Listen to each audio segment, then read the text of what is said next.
Hello everyone, कैसे हैं आप सभी। आई होप सारे लोग मज़े में मस्त होंगे। तो 11th की सीरीज़ में हम स्टार्ट करने जा रहे हैं बेटा जीएसटी।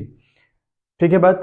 तो जीएसटी का क्या मतलब हुआ और जीएसटी कहाँ कहाँ किस तरीके से लगाई जाती है, उस बेसिकली उसकी एंट्रीज क्या होती हैं, ये हम आज डिस्कस करने वाले हैं। ठीक है बात। एंड जीएसटी की थ्योरी का जो प्रैक्टिकल लेवल पर जो थ्योरी होती है वो आपको पीडीएफ के थ्रू टेलीग्राम के चैनल पर मिल जाएगी। टेलीग्राम का channel with the same name है, कॉमर्स नॉलेज सेंटर। ठीक है, चैनल के अबाउट वाले सेक्शन में टेलीग्राम का लिंक है। If you want the PDF आप चैनल ज्वाइन करिए और पीडीएफ वहां से आपको मिल जाएगी। ठीक है बात। तो बात करते हैं कि जीएसटी भाई है क्या। देखिए क्या होता था आज से सदियों पहले, या 2015-17 से पहले की बात, 15 से पहले की अगर हम बात, 17 से पहले की हम सॉरी बात करें, 17 की से पहले की बात करें अगर हम, तो टैक्स लगाए जाते थे। अब टैक्स बहुत सारे हुआ करते थे। फॉर एग्जाम्पल एक मैं दे दे रहा हूँ, बहुत बड़ा टैक्स हुआ करता था एक बार, वेट। ठीक है बात। अगर हम टैक्सेस के ऊपर बात करें तो पहला रहता था हमारा वेट। वेट का मतलब होता था वैल्यू एडेड टैक्स, यानी वैल्यू पर ऐड होने वाला टैक्स। एक इस टैक्स को हम लगाते थे, ऐसे हम सेल्स टैक्स लगा देते थे, है ना। ऐसे ही परचेस टैक्स या फिर एक्साइज ड्यूटी, है ना, एक्साइज ड्यूटी आपकी लगती थी, एक्साइज ड्यूटी हमारी लगा करती थी। ये कुछ टैक्स थे, बहुत सारे टैक्स और हैं जिनके ऊपर डिस्कस करना आई थिंक बहुत ज़्यादा रिलेवेंट तो नहीं रहेगा। तो टैक्स हमारे पास पहला वेट था, ठीक है, एक्साइज ड्यूटी हुआ करती थी, सेल्स टैक्स हुआ करते थे। तो कुछ इस टाइप के टैक्स हुआ करते थे। अब दिक्कत क्या आई, 2017 की तकरीबन एक डिमांड आई जिसके ऊपर प्रोसेस तो बहुत सालों से चल रही थी, है ना। तो एक बात आई कि भाई वन नेशन वन टैक्स, एक नारा निकाला गया उस टाइम पे, एक बना वन नेशन, है ना, वन नेशन वन टैक्स। ठीक है, मतलब पूरे राष्ट्र में या पूरे देश में सिर्फ एक ही टैक्स होना चाहिए। जबकि आज तक क्या था भाई, वेट लगाया जा रहा था, सेल्स टैक्स लगाया जा रहा था, एक्साइज ड्यूटी लगाई जा रही थी। तो मतलब जो प्राइजेस थे इस चीजों के, जो सामान का प्राइस था, जो गुड्स का प्राइस था, वो अगर आप जम्मू एंड कश्मीर से लेते हैं तो वहां प्राइस कुछ और है, अगर आप लेते हैं उसको उत्तराखंड से तो प्राइस कुछ और है, अगर आप उसको दिल्ली से ले रहे हैं तो आज तब उसका प्राइस कुछ और है। लेकिन आज ऐसी कंडीशन नहीं है, एटलीस्ट जो चीजों का प्राइस है वो सेम है ना। जीएसटी लगने के बाद वो चीजें बढ़ रही हैं घट रही हैं, वो हमारा टॉपिक बिल्कुल नहीं हुआ, वो हमारी मतलब की बात नहीं है। बात यह है कि पूरे देश में जो सामान बिक रहा है, अगर माना कि कोई लैपटॉप 40,000 का बिक रहा है ना, कोई भी लैपटॉप आप ले लीजिए, अगर माना वो 40 की कॉस्ट है तो 40 का वो आप जहां रह रहे हैं वहां भी 40 का है, वो अगर आप दिल्ली में हैं तब भी 40 का है, अगर आप जम्मू एंड कश्मीर में हैं तो तब भी वो 40 का है। ठीक है बात। तो one nation and one tax की बात आई, तो इसके अंदर ये लोग लेकर आए जीएसटी। तो एक नया टैक्स पैदा हुआ जिसका नाम था जीएसटी। ठीक है बात। अब जितने भी सारे टैक्स थे, जो वेट मैंने कहा, सेल्स टैक्स मैंने कहा, एक्साइज ड्यूटी मैंने कहा, इनका जो नेचर हुआ वो हुआ आपका इनडायरेक्ट टैक्स। ये सारे के सारे हो बेटा इनडायरेक्ट टैक्स। इनडायरेक्ट टैक्स का मतलब क्या होता है, ऐसे टैक्स जो आपसे डायरेक्टली नहीं लिए जाते हैं, मतलब गवर्नमेंट आपके पास नहीं आती, लाओ भाई टैक्स दो, ऐसा नहीं होता। मतलब अगर आप कोलगेट यूज कर रहे हैं तो वहां पर आप टैक्स दे रहे हैं, अगर आप साबुन यूज कर रहे हैं वहां आप टैक्स पे कर रहे हैं। मान लिया आप आटा चावल खरीद रहे हैं, जो पैकेट वाले जो आते हैं, है ना, अब तो ऑलमोस्ट सब जगह जीएसटी लग चुका है, तो वहां पर आप जीएसटी पे कर रहे हैं। आप परफ्यूम खरीद रहे हैं वहां पर आप जीएसटी पे कर रहे हैं, मतलब आपको पता ही नहीं चल रहा उसकी कॉस्ट। मान लिया उसमें कोई, अगर आपने परफ्यूम खरीदा उसका कॉस्ट 190 रुपी है, सपोजिंग करो अगर आपने कोई परफ्यूम खरीदा वो आपका 190 रुपी है। ठीक है बात, 190 का कॉस्ट हुआ, उसमें लिखा रहेगा इंक्लूडेड ऑल दी टैक्सेस, एक लाइन लिखी रहती है, कभी पढ़िएगा एमआरपी के ऊपर। ठीक है, एमआरपी के ऊपर एक लाइन लिखी रहती है, वहां पर लिखा रहेगा इंक्लूडेड ऑल टैक्सेस। तो यानी जीएसटी इंक्लूड होती है वहां पे। आप अल्टीमेट लेवल पर 190 रुपी दे रहे होते हैं और कईयों को पता ही नहीं होता कि हम जीएसटी भी पे कर रहे हैं। ठीक है बात। तो ऐसे टैक्स जिनका आपको पता ही नहीं चल पा रहा, वो आपसे इनडायरेक्टली लिए जा रहे हैं, तो वो कहलाते हैं इनडायरेक्ट टैक्स। ठीक है बात। एक टैक्स और हुआ डायरेक्ट टैक्स, है ना, एक डायरेक्ट टैक्स भी पड़ता है which is called income tax. इसका सबसे बड़ा एग्जांपल हुआ इनकम टैक्स। कैसे लगता है, क्यों लगता है, आपके लिए फिलहाल तो इररिलेवेंट टॉपिक है ना, वो आपके काम का नहीं है। वो जब आप कुछ करिएगा आगे फाइनेंस में तो फिर उसकी बात फिर आप करिएगा, फिलहाल आपके लिए वो टैक्स इंपॉर्टेंट नहीं हुआ। आपको इतना पता होना चाहिए कि भाई टैक्स की बात जो हम जीएसटी के ऊपर बात कर रहे हैं आया क्यों, ये कॉन्सेप्ट क्यों आया। तो ये कॉन्सेप्ट इसलिए आया, पहले बहुत सारे टैक्स, वेट हो गया, सेल्स टैक्स हो गया, एक्साइज ड्यूटी हो गई, या और भी बहुत सारे टैक्स हुआ करते थे। इन सब टैक्स को मर्ज कर एक नया टैक्स बनाया गया जिसका नाम था GST, goods and service tax, है ना, गुड्स एंड सर्विस टैक्स। ये लगता किन पर है, ये गुड्स पर और सर्विसेज पर, यानी अगर आप सर्विस प्रोवाइड करवा रहे हैं और आप सर्विस खरीद रहे हैं तो आपको जीएसटी पे करना पड़ेगा। अगर आप कोई सामान खरीद रहे हैं तब भी आपको जीएसटी पे करना पड़ेगा, ठीक है बात। और जीएसटी जो भी कंपनी या जो भी दुकानदार या बोल लो कोई भी ऐसा बंदा जो जीएसटी को कलेक्ट करने का काम कर रहा है, वो जीएसटी उसका नहीं है, वो अल्टीमेट लेवल पर उस जीएसटी को गवर्नमेंट के अकाउंट में सबमिट करेगा, ठीक है बात। आज नहीं तो कल, कल नहीं तो परसों उसे वो अल्टीमेट लेवल पर सबमिट करना पड़ेगा, ठीक है बात। जीएसटी के फायदे क्या हुए, जीएसटी क्यों लगाया गया, तो सबसे पहला फायदा तो ये है कि जो कंप्रहेंसिव मार्केट हुई है ना, जो मार्केट हुई वो एक बन गई, मार्केट का जो प्रारूप हुआ बेटा वो एक बन गया। मतलब जम्मू एंड कश्मीर में भी सामान उतने का ही, वो सामान उत्तराखंड में के किसी भी कोने में उतने का ही, ठीक है। तो एक कंबाइंड मार्केट बन गई, एक क्लोज मार्केट बन गई, पहला फायदा। ये ease to doing in the business हुआ, यानी बिजनेस को करने में आसानी हुई, क्योंकि जब पहले बहुत सारे टैक्स लगते होंगे तो अलग अलग टैक्स का हिसाब रखना पड़ता होगा, है ना, थोड़ा मुश्किल आती होगी, अलग अलग एक्सपर्ट लोग बुलाए जाते होंगे। आज ऐसा नहीं है, आज जीएसटी लगने से फायदा हो गया, अब सिर्फ एक टैक्स के ऊपर बात करना पड़ता है, और तो एक ही आदमी अगर एक्सपर्ट है तो काफी है, एक ये फायदा हुआ, है ना। दूसरा, इसने कैस्केडिंग जो कैस्केडिंग खत्म कर दी जीएसटी की, जीएसटी से आने से तो एक वर्ड है कैस्केडिंग, है ना। तो कैस्केडिंग जो वर्ड है ये क्या मतलब हुआ, मान लिया अगर आपने कोई चीज 5,000 रुपए की खरीदी, तो पहले क्या था, जब वैल्यू एडेड टैक्स था तब क्या था, आपने 5 का सामान खरीदा, आपने इसमें मान लिया 200 का टैक्स दिया, तो आपने ये सामान 5,200 खरीदा। आप एक दुकानदार हैं, 5,200 का एक सामान खरीद के लाए हैं, आपने फिर अगले से 200 का टैक्स फिर ले लिया, तो आपने वो सामान 5,400 का कर दिया, ऐसे अगले दिन 200 का टैक्स फिर ले लिया। तो इसको कहते हैं कैस्केडिंग इफेक्ट, है ना, कैस्केडिंग इफेक्ट इसी को कहते हैं, टैक्स के ऊपर टैक्स, टैक्स के ऊपर टैक्स। तो ये अब नहीं होता, तो इसने कैस्केडिंग सिस्टम को खत्म कर दिया। तो जो सिस्टम था, फालतू का सिस्टम था ये, उसे इसने खत्म कर दिया। तो फायदे बहुत सारे हैं जीएसटी के, है ना। तो इतना डीप आप लोगों के उसमें आता नहीं है, थोड़ी बहुत जो रिलेवेंट थ्योरेटिकल पार्ट रहता है वो पीडीएफ के फॉर्म में आपको सेंड कर दिया गया है टेलीग्राम के चैनल पर, आप उस लिंक पर जाइए और उसे डाउनलोड कर लीजिएगा। हम स्पेशली बात करने वाले हैं एंट्रीज के ऊपर, कि एंट्री किस तरीके से हम लोग करते हैं, जीएसटी कितने टाइप का हुआ, कैसे हुआ, हम थोड़ा समझते हैं बात को। देखिए, तो जीएसटी के 3 प्रारूप हुए, ठीक है बात। जीएसटी को 3 भागों में तोड़ा गया है, वो 3 भाग क्या क्या हैं उन पर बात करते हैं। तो जीएसटी के 3 पार्ट हुए, ठीक है बात। क्या क्या पार्ट हुए, एक आपका हुआ CGST, right, the first one is CGST, the second one is SGST, third one is IGST. तो ये 3 भागों में टूटे जीएसटी। जीएसटी के 3 पार्ट किए गए, सीजीएसटी, एचजीएसटी, आईजीएसटी। सीजीएसटी क्या है भाई, सी फॉर सेंट्रल, जीएसटी बताइए आपको गुड्स एंड सर्विस टैक्स, तो क्या लिखेंगे आप, इसका मतलब हुआ central goods and service tax. बात करें एसजीएसटी की, it is state goods and service tax. बात करें आईजीएसटी की, it is integrated goods and service tax, ठीक है बात। अच्छा, अभी जीएसटी के 3 पार्ट किए गए, क्यों किए गए, क्या रीजन रहा। देखिए, जो ये सीजीएसटी और एसजीएसटी का मामला रहा वो क्यों रहा, देखो, अगर हम बात करें इंडिया की, अगर हम बात करें फिलहाल इंडिया की, तो इंडिया में गवर्नमेंट 2 टाइप की हुई, 2 तरीके से गवर्नमेंट चलाई जाती है, एक भी सेंट्रल गवर्नमेंट, है ना, और एक भी स्टेट गवर्नमेंट, ठीक है बात। ये 2 गवर्नमेंट हमारे पास चलती हैं, है ना, बड़े बड़े लेवल पर। बाकी बहुत सारे मुद्दे हैं गवर्नमेंट के ऊपर, उसके ऊपर हम पॉलिटिक्स के ऊपर हम चर्चा नहीं कर रहे, हम मोटा मोटा सीख रहे हैं कि भाई इंडिया में 2 तरीके से गवर्नमेंट चलती है। एक तो सेंट्रल गवर्नमेंट है जहां मोदी जी बैठे हुए, एक स्टेट गवर्नमेंट है जहां जहां से भी आप लोग हैं, आपके स्टेट का जो चीफ मिनिस्टर हुआ वो आपके स्टेट में बैठा हुआ है। अब क्या होता है, ये सेंट्रल गवर्नमेंट के ऊपर जिम्मेदारी पूरे देश की है, और जो स्टेट गवर्नमेंट है बेटा उसके ऊपर जिम्मेदारी सिर्फ अपने स्टेट की है, ठीक है बात। अब अगर हम ऐसा देखते हैं तो हम ये एक चीज हमको ये समझ में आ रही होगी कि भाई पैसे की जरूरत ज्यादा मोदी जी को है ना। तो ये पैसे की ज्यादा जरूरत मोदी जी को हुई, मतलब अगर आप सेंट्रल गवर्नमेंट के ऊपर कोई प्राइम मिनिस्टर बैठा हुआ है तो उस पर बड़ी जिम्मेदारी पूरे देश की हुई, तो ज्यादा पैसा इनको चाहिए, इन्हें पैसा थोड़ा कम चाहिए, इनके मुकाबले तो बहुत कम चाहिए, ठीक है बात।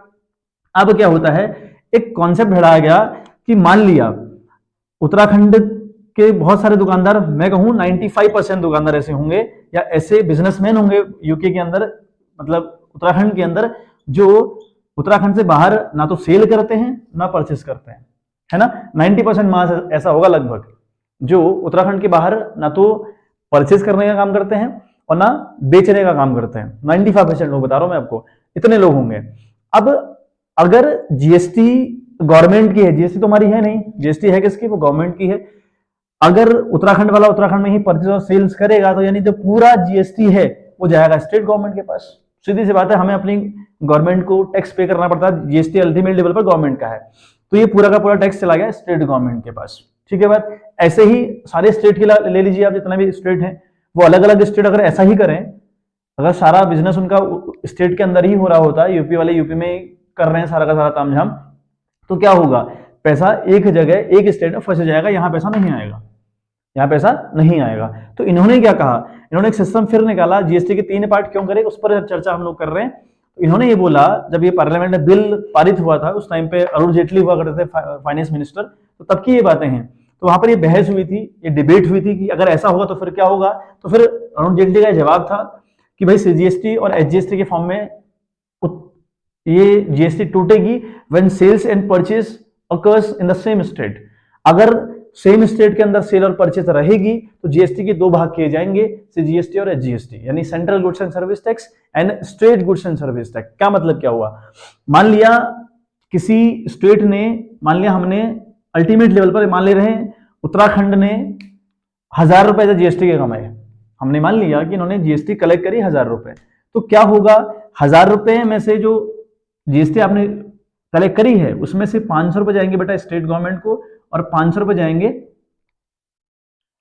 सेंट्रल गवर्नमेंट को, यानी इसके 2 भाग कर दिए। तो इसलिए इसका मतलब हुआ CGST central goods and service tax, central government को जाने वाला पार्ट, और state goods and service tax मतलब स्टेट को जाने वाला पार्ट। तो इसलिए जीएसटी के 2 भाग हो गए, सीजीएसटी और एचजीएसटी के फॉर्म में ये टूटी, इसलिए ताकि जो पैसा है वो पूरा स्टेट टू स्टेट ना फंसे, वो गवर्नमेंट जो सेंट्रल गवर्नमेंट है उसके पास भी जाए, सो दैट कि वो डेवलपमेंट के ऊपर ध्यान दे पाए। अदरवाइज तो वहां बड़ी दिक्कत आ जाएगी, फाइनेंस ही नहीं होगा तो फिर पूरे देश का उद्धार कैसे हो पाएगा।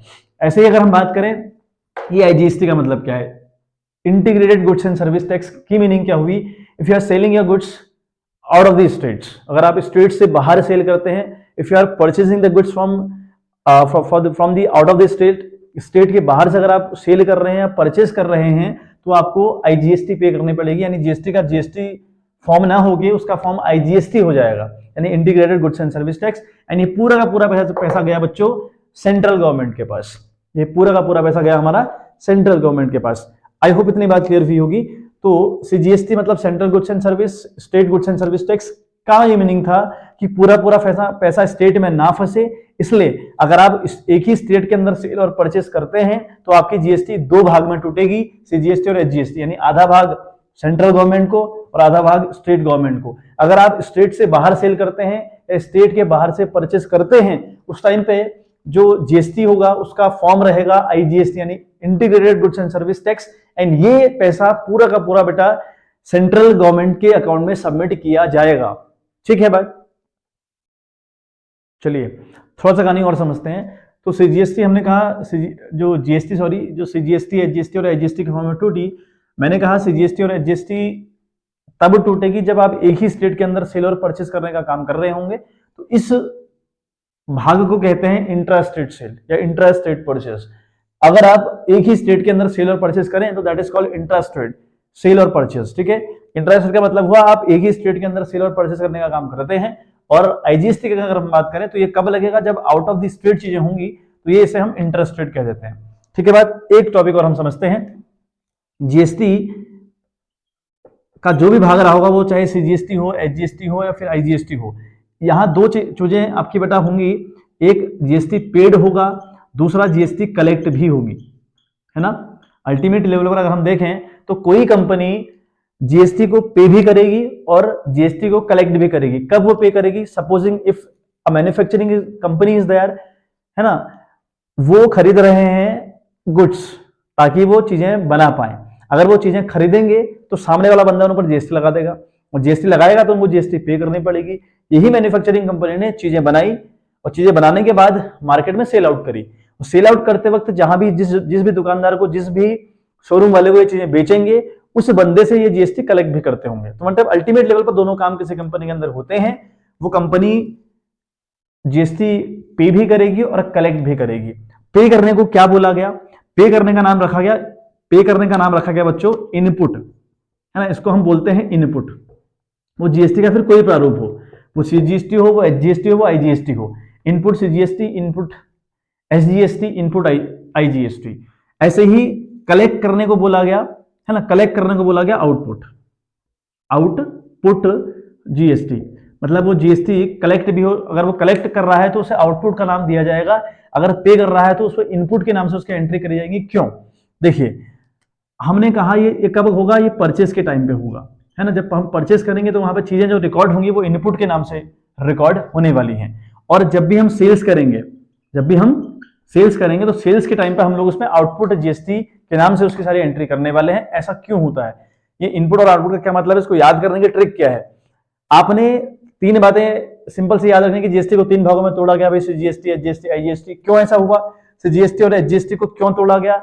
मतलब अगर एक ही स्टेट के अंदर सेल परचेज करने का काम हम लोग करेंगे तो वहां पर जो जीएसटी है वो दो भागों में तोड़ी जाएगी। ये हमने सीखा कि यार अगर GST out of the state वाली कहानी हो तब लगाने पड़े, तब क्या करेंगे? तो हमने कहा यार उसका फॉर्म आईजीएसटी वाला होगा। ये आईजीएसटी पूरा का पूरा पेमेंट सेंट्रल गवर्नमेंट को होता है, और अगर स्टेट के अंदर सेल और परचेज करने का काम किया जाएगा तो जीएसटी दो भागों में टूटी हुई है।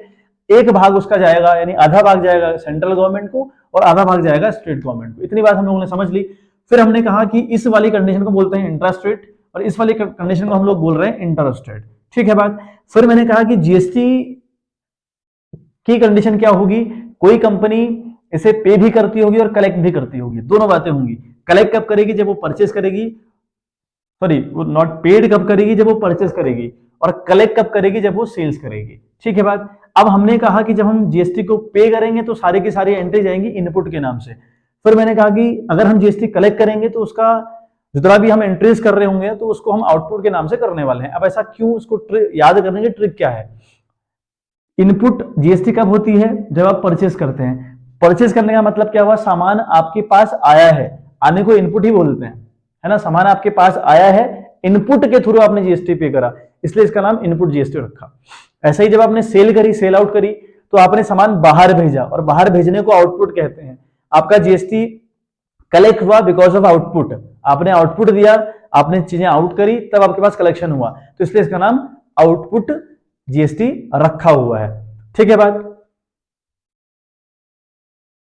अगली बात हम करते हैं जीएसटी के परसेंटेज के ऊपर। तो परसेंटेज ऑफ जीएसटी मैंने लिखा, ये 0% लगती है कुछ चीजों पर, मतलब कहीं लगती ही नहीं है, 0% है उसकी क्राइटेरिया। और जहां कुछ सामान है 5% वाले, कुछ सामान है 12% वाले, कुछ सामान है 18% वाले और कुछ सामान है 28% वाले। अब सुनिए, आपको इसकी टेंशन लेने की बिल्कुल जरूरत नहीं है। ये क्वेश्चन आपसे एग्जाम में नहीं पूछा जाएगा, और ना ही आपको 11th में इतना माहिर बना रहे हैं कि भाई जीएसटी आपको पूरी सिखा दी जाए, ऐसा नहीं होता। जीएसटी सीखने बैठोगे तो काफी टाइम, मतलब 2-2.5 साल एक बंदे को लगेगा जीएसटी में एक्सपर्ट होने में। मतलब काफी डीप कॉन्सेप्ट है ना। इतना आसान नहीं कि आपने 11th में जीएसटी पढ़ी और आपको जीएसटी आ गई, बट आपको जीएसटी का बेसिक बताया गया कि जीएसटी है क्या। तो इन परसेंटेज को आप याद रखेंगे तो बहुत बढ़िया, नहीं रखेंगे तो कोई टेंशन, कोई परेशानी बिल्कुल नहीं होने वाली है आप लोग को। तो दिस इज 0%, 5%, 12%, 18% एंड 28%, राइट। अब हम बात करें कि हम अगर एंट्रीज करना चाहें तो एंट्रीज हम लोग किस तरीके से करते होंगे। तो पहला हम जो रहे हैं एंट्रीज, ठीक है। कब? Eight the time of purchase. हम कह रहे हैं eight the time of purchase, यानी हम जब चीजें खरीदते हैं तो हम एंट्री किस तरीके से करते हैं? Eight the time of purchase. ठीक है बात। तो हम लोग बात कर लेते हैं इस एंट्रीज के ऊपर। मान लिया अगर हम सामान खरीद रहे हैं तो हमें खरीदने की एंट्री अच्छे से पता है, हम परचेज अकाउंट हमेशा डेबिट किया करते हैं, ये हम करते आ रहे हैं बचपन से। तो परचेज अकाउंट बेटा will goes to debit side. ठीक है बात। अब परचेज किया तो मैंने कहा जीएसटी पे करना कहलाता है इनपुट, और आप जब परचेज करेंगे तो आपका खर्चा हुआ, आपको पे करनी पड़ेगी जीएसटी। तो यहाँ पर इनपुट के नाम से एंट्री होने वाली है। यहाँ पर input CGST, input SGST, input IGST। अब तीनों कंबाइंड नहीं होंगी, ऐसा नहीं कि सब ये कंबाइंड हो रहा होगा, ये सब डेबिट करनी पड़ेंगी आपको। बिकॉज जीएसटी भी अगर हम देखें तो नॉमिनल अकाउंट हुआ, और जीएसटी के नाम से कंपनी का अगर खर्चा होगा, अगर कंपनी जीएसटी पे करेगी तो इन सबको बेटा वो डेबिट करेगी। तो परचेज अकाउंट हमने डेबिट किया। इनपुट CGST, इनपुट HGST कब करेंगे? जब इंट्रा स्टेट की सेल रहेगी या इंट्रा स्टेट की परचेज रहेगी। मतलब सेम स्टेट की कहानी अगर होगी तो हम दो वर्ड यूज करेंगे, इनपुट CGST और इनपुट SGST। अगर बात होगी आउट ऑफ द स्टेट की तो वहां पर हम बात करेंगे आईजीएसटी की। ठीक है बात, मैंने फिलहाल आपको कंबाइंड सिखाई है, पर हम 2 करने वाले हैं। मे बी अगर ये कैश होगा तो कैश करिएगा, अगर सारा तामझाम नगद खरीदा है तो कैश करिएगा, अगर माना बैंक से करा है तो बैंक करिएगा, अगर माना किसी क्रेडिटर से खरीदा है, किसी बंदे से खरीदा है तो एक उसका नाम आ जाएगा, तो हम यहाँ लिख दे रहे हैं फिलहाल क्रेडिटर। ठीक है बात, तो टू क्रेडिटर अकाउंट क्रेडिट चला जाएगा बच्चों। ठीक है बात, तो जब भी हम चीजें खरीदें तो इस तरीके से हम एंट्री करेंगे। अगर विद द सेम स्टेट की बात रहेगी तो इनपुट सीजीएसटी और एचजीएसटी की हम बात करेंगे। अगर आउट ऑफ द स्टेट होगा तो purchase account debit purchase account debit करेंगे, IGST account will also goes to debit side, 2 कर देंगे हम लोग बेटा कैश या बैंक या फिर क्रेडिटर वट। ठीक है बात, अगली हम बात करते हैं एंट्रीज। अगर हम बात करें कब भाई, एंट्रीज, ठीक है, at the time of sales. ठीक है बात, अगर हम सेल्स करने जाएं तो तब हम एंट्री क्या करते होंगे। देखिए, अगर हम सेल्स करें और हमें सेल्स नगद कर रहे हैं हम लोग, हम मतलब हमारे पास ऑन द स्पॉट कैश आ रहा है, तो हम लोग क्या करेंगे, कैश अकाउंट। ठीक है, कैश हम डेबिट करेंगे। अगर माना पेमेंट बैंक से आ रहा है तो हम बैंक को डेबिट करेंगे। ठीक है बात, माना अगर कोई ऐसा है जिसको हम बेच रहे हैं उधार में तो उसको हम डेटर बोलते हैं, तो डेटर अकाउंट, तो या इतने अकाउंट डेबिट जा सकते हैं, इनमें से कोई एक रहा होगा, या कैश या फिर बैंक या फिर डेटर अकाउंट। ठीक है बात, ये आपका डेबिट जाएगा, what ever the amount will be, but ये डेबिट जाएगा तीनों। और 2 हम करते हैं बच्चों सेल्स, है ना, ये हमको पता है अच्छे से कि जब हम नगद बेचते हैं तो हम कैश टू सेल्स करते हैं, जब हम बैंक के थ्रू बेचते हैं तो बैंक टू सेल्स करते हैं, अगर हम उधार बेचे हैं तो हम डेटर टू सेल्स करते हैं। अब सेल करते वक्त हम लोग जीएसटी को कलेक्ट करेंगे, और कलेक्ट करने को आउटपुट बोला गया है, और जीएसटी अपने आप में हुआ नॉमिनल अकाउंट। नियम है नॉमिनल का, ये जब भी नॉमिनल के नाम से आपको इनकम रहेगी, that particular name will be goes to credit side. तो यहाँ पे जीएसटी क्रेडिट जाने वाली है, तो यहाँ लिखेंगे टू आउटपुट।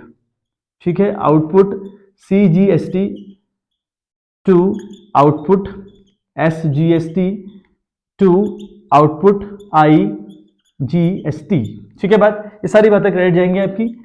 ठीक है, अच्छा, ये आउटपुट सीजीएसटी और आउटपुट एचजीएसटी तब जब सेम स्टेट के अंदर सेल हो रही होगी तब, आईजीएसटी कब, जब स्टेट के बाहर सेल होगी। ठीक है बात, और इन तीनों को, इन चारों को जोड़कर, है ना, अब 4 तो खैर नहीं होगा, सेल्स हो गया, आउटपुट सीजीएसटी और आउटपुट एचजीएसटी सेम स्टेट के अंदर की कंडीशन में रहेगा, तो इन तीनों को ऐड करके डेबिट के आगे बैलेंस लिख देना है। ऐसे ही अगर कंडीशन सिर्फ आउट ऑफ द स्टेट वाली है तो कैश बैंक डेटर जो भी रहा होगा, 2 सेल्स होगा और 2 आईजीएसटी होगा, तो सेल्स और आईजीएसटी का जो बैलेंस रहा होगा उसको जोड़कर आपने लिख देना है इस वाले कैश बैंक डेटर अकाउंट के आगे। तो ये बेटा सेल्स की एंट्री होती है, जब हम सेल्स करते हैं तो किस तरीके से हम लोग एंट्री करने वाले हैं। ठीक है बात, चलिए, तो एक बात हल्की सी और समझ लेते हैं। ये तो सेल्स और परचेस करने की एंट्री हुई। अगर हमारी परचेस रिटर्न आएगी, अगर हमारी परचेस रिटर्न आएगी तो क्या करेंगे। हमने सीखा है कि जब भी हमारी परचेस रिटर्न आती है तो जो भी परचेस की एंट्री होती है उसको पलट दिया जाता है और परचेस के आगे एक नया नाम लिखा जाता है विच इज कॉल्ड रिटर्न। ठीक है, ये हमने सीखा है। ऐसा ही हमने सीखा कि जब हम सेल्स करते हैं और अगर हमारी सेल्स रिटर्न आ जाए तो क्या करें, तो वहां पर भी सेम कंडीशन अप्लाई होगी कि जितनी भी एंट्रीज आपकी सेल्स के रिगार्डिंग है उन्हें पलट दीजिए और सेल्स के आगे एक नया वर्ड लिख देना है विच इज कॉल्ड रिटर्न। कैसे, मान लिया अगर हमारे पास यहाँ पर गुड्स रिटर्न आती हैं तो हम क्या करेंगे, हम input CGST, input HGST, purchase और इनपुट आईजीएसटी तीनों डेबिट गई हैं, सॉरी चारों चीज डेबिट गई हैं, इन चारों को हम क्रेडिट कर देंगे। ठीक है बात, परचेज के आगे एक नया वर्ड लिखेंगे रिटर्न, और ठीक है वट एवर जो कंडीशन होगा वो क्रेडिटर का हम नाम लिख देंगे। बैंक और कैश तो वो होगा नहीं उधारी में, तो फिर मतलब जब आप वापसी करेंगे तो उधार वाला सामान हम लोग वापस करते हैं अक्सर, तो क्रेडिटर का नाम डेबिट चला जाएगा। तो यानी एंट्री अल्टीमेट लेवल पर जाएगी creditor account debit to purchase return to input CGST to input IGST. कब, जब सेल्स या परचेज सेम स्टेट के अंदर हो रही हो। ठीक है बात, अगर आउट ऑफ द स्टेट रहेगी तो एंट्री होगी उस टाइम पे creditor account debit to purchase return account to IGST account. ठीक है बात, टू आईजीएसटी मतलब इनपुट आईजीएसटी। ऐसे ही अगर बात करें सेल्स की कंडीशन में तो क्या रहा होगा, अगर हमारी सेल्स वापस होगी, है ना, अगर हमारी सेल्स वापस हो गई तो क्या हो गया, जितनी भी एंट्रीज हैं पलट जाएंगी।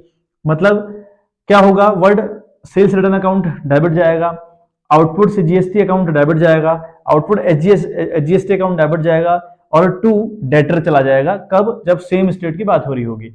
अच्छा, अगर आउट ऑफ द स्टेट बात होगी तो क्या होगा? सेल्स रिटर्न अकाउंट डेबिट, ठीक है, input sorry output IGST account debit to debtor account, ये हो गई आपकी रिटर्न के रिगार्डिंग एंट्री। ठीक है बात। अब कुछ जगह एंट्री लगती नहीं है, जैसे आपने बैंक में डिपॉजिट किया पैसा, आपको जीएसटी नहीं देनी होती है। ऐसा नहीं कि अगर बैंक में पैसा डिपॉजिट करने के तो आपको जीएसटी पड़ रही है। आप अगर सैलरी पे कर रहे हैं या फिर सैलरी ले रहे हैं तो आपको जीएसटी वहां भी पे नहीं करनी होती। ठीक है, तो कुछ चीजें बड़ी बाहर हैं जीएसटी से, जिन पर जीएसटी नहीं लगनी चाहिए और कभी भी कोई भी टैक्स इन पर नहीं लगता था एक्चुअली, तो ये बाहर है अभी भी चीजें, तो इनके ऊपर हम डिस्कस करेंगे। कल से हम लोग कुछ क्वेश्चंस के ऊपर बात करेंगे। क्वेश्चन करते करते हम लोग को अच्छे से आइडिया आ जाएगा कि एंट्री होती किस तरीके से है। बट हल्का सा जो ये प्रारूप था, जो हल्का सा इंट्रोडक्शन था जीएसटी का, वो आपको मैंने दिया। आई होप आपको समझ आया होगा, वीडियोस आपको अच्छी लग रही होंगी। मुझे रिस्पॉन्स आप लोग का मिल रहा है, उसके लिए thank you so much for your kind support. ऐसे ही बने रहिए साथ में, ठीक है। तो मिलते हैं आपसे इन द नेक्स्ट वीडियो, तब तक के लिए have a good day, enjoy your day.